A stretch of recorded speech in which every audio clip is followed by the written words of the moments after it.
फोडणीचं वरण. एक वेगळीच चव, एक वेगळीच माया, आपुलकी, पोट भरणारं, चवीचं असं हे जेवण. वरण आणि भात असलं आणि तोंडी लावायला काहीही असलं, तरी आपलं पोट आरामात भरून जाईल असं हे वरण. म्हणजेच डाळ-भात, जे काही असेल ते. कुठेही आपण बाहेर खाऊ, कितीही फिरू, बाहेर प्रदेशात जाऊ किंवा अनेक ठिकाणी कुठे-कुठे, काय-काय खाऊ. पण असं वाटतं, अरे, आपल्या घरचा वरण-भात, त्यासोबत लिंबाची फोड, तुपाची धार. बस, झालं आपलं जेवण. किती सुख आहे ना या डाळ-भात खाण्यामध्ये. मला आठवतं, आम्ही लहान होतो, मी आणि माझा भाऊ. आम्हाला रोज वरण-भात लागायचा, रोज. मम्मी रोज वरण-भात करायची. माझा भाऊ तर सारखा त्याला वरण-भात लागायचा. रोज मम्मीला डाळ केल्याशिवाय पर्यायच नसायचा. पण ते अगदी जेवण एकदम पुरेसं असायचं. दुसरं काही नसलं तरी चालायचं.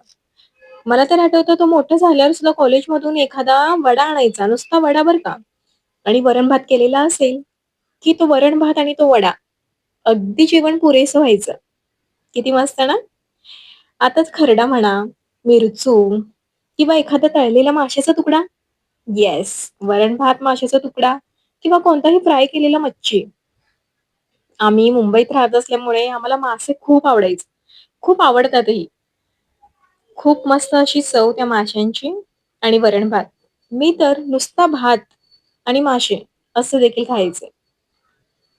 किती सुख असतं ना, आपल्या घरच्या जेवणामध्ये, आपल्या आईच्या हातच्या जेवणामध्ये, घरच्या चवीमध्ये. कितीही बाहेर खाल्लं, तरी ती घरची चव काही विसरता येत नाही, हे मात्र खरं आहे. असंच हे फोडणीचं वरण. सांगितलं मी यामध्ये कसं करायचं, कसं नाही ते. तुम्ही पाहिलंच असेल. पण म्हटलं, प्रत्येक वेळेस कशाला रेसिपी शेअर करायची? प्रत्येक वेळेस कशाला साहित्य आणि असं केलं, मी तसं केलं, मी हे टाकलं, मी हे टाकलं, मी ते टाकलं, असं सांगत बसायचं.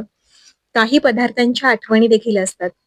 काही पदार्थ जीवाला शांती देणारे असतात आणि पोट आणि मन देखील भरवणारे असतात. म्हणून म्हटलं आजची ही आठवण छोटीशी सांगून पहावी.